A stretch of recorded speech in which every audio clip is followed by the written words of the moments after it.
Hello नमस्ते सेवा तपाईहरुलाई मेरो यो सानो पिचुकुन्टे भिडियोमा स्वागत छ। अनि आज कि म छुट्टीको दिन थियो, त्यही भएर सब्जी किन्नलाई भनेर निस्केको। गर्मीले निकै चरिसकेछ, पसिना निकालिदिँदैछ। अब पर जानु भनेको जानु नसकिला जस्तो छ। म चाहिँ हिँडिरहेको छु यस्तो ठाउँमा, यस्तो छ र गर्मी नै गर्मी छ, घाम पनि लागिरहेछ। अनि यो रुखको बुट्टाहरू चाहिँ नेपालमा भएको भए चाहिँ गर्मी हुँदाखेरि रुखको बुट्टा मुनि बस्दा शीतल हुन्थ्यो।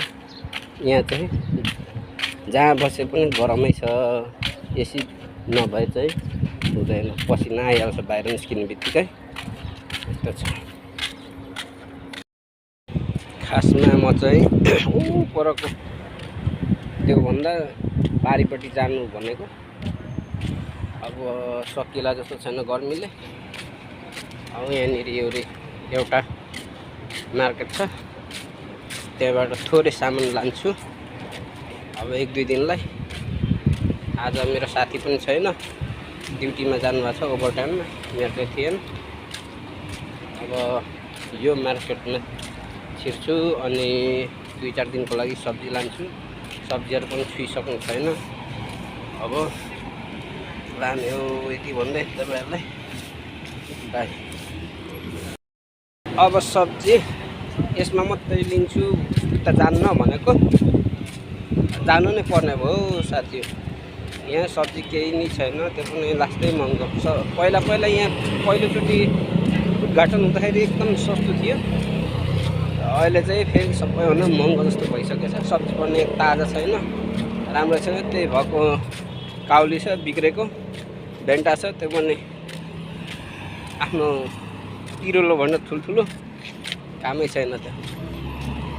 अब अर्को मार्केट जान्छु, यहाँबाट रोड क्रस गरेर त्यहाँबाट पारी गएर कहाँ जान्छु अर्को मार्केट। आज कतिवटा मार्केट घुमिएला जस्तो पो छ त यस्तो तरिकाले। अब एउटै मार्केटबाट फर्किनु भनेको गाह्रो भयो, गर्मी पनि त्यस्तै छ, फेरि एक्लै, साथी पनि छैन आज। के गर्नु, हेर्दै जानुहोस्, म पनि भन्दै जान्छु है त। गर्मीले गर्दा भिडियो बनाउनु पनि मन नै लाग्नु छोड्यो, यस्तो छ। अरू बेला अब ड्युटीको ड्युटी, छुट्टीको बेला अब सन्डेको दिन चाहिँ भिडियो बनाउने भनिन्छ, तर भिडियो बनाउनु मन लाग्दैन बाहिर, गर्मी छ। फाइनली मैले सब्जी चाहिँ किनेँ साथी हो। यो 18 रुपियाँको, तर केही छैन। एउटा मुला छ, भेन्टा छ, अनि आलु छ, क्याप्सिकम छ। 4वटा मात्रै किन्यो सामान। अनि के 4वटा सामान किनेको कति भयो भने यहाँको 18 रुपियाँ हुनुहुन्छ, नेपालको नर्मल्ली कति भयो भने 750 जति हुन्छ होला कि सामान किन्यो। हिजो साथीले भन्थ्यो 80 रुपियाँको सामान किनेको, एक झोला पनि छैन भन्थ्यो। आज म पनि खोज्दा बल्ल यहाँ लिन चाहिँ लिएँ। आफूलाई मनपर्ने चिज जस्तै लियो, तर दामै लास्टै महँगो। अहिले कति वारपछि महँगी बढेर तनाव। अब पुग्ने भनेको चाहिँ पारिपट्टि हो, यहाँबाट पारिपट्टि छ। म किनेको मार्केट त्यहाँनिर हो। यहाँबाट यस्तरी गएर यो च्यानघारी हो, च्यानघारीको अब छेउ गएर पारिपट्टि पुग्नुहुन्छ। यहाँबाट मेरो क्याम्प चाहिँ देखिँदैन, बरु बुर्ज खलिफा चाहिँ अलिअलि देखिन्छ होला। आँखालाई चाहिँ भेरेछ, देखिरहेछ क्यामेरामा पनि। अब यो सिग्नलबाट पार गरेर फेरि रोड क्रस गरेर त्यो च्यानघारीको छेउ जानुपर्ने छ। सिग्नलमा पनि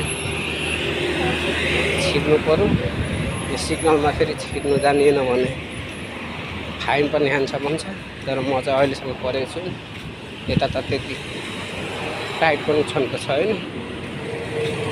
हेरौँ छिरौँला। अहिले क्रस गर्ने बेला भइसक्यो। क्रस गर्नु पर्यो।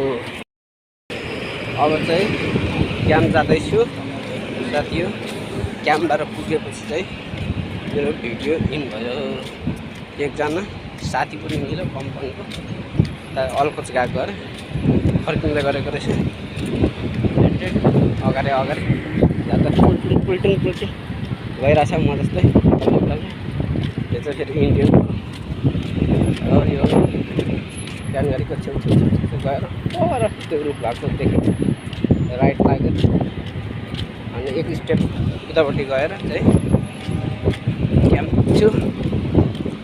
ल आजलाई चाहिँ मेरो भिडियो यति नै। धेरै समयपछि भिडियो बनाएँ। तपाईँहरूले हेरेर प्रतिक्रिया दिनु होला। राम्रो लाग्यो भने लाइक अनि सब्सक्राइब पनि गरिदिनु होला। आजलाई चाहिँ मेरो भिडियो यति टुङ्ग्याए। हस् धन्यवाद।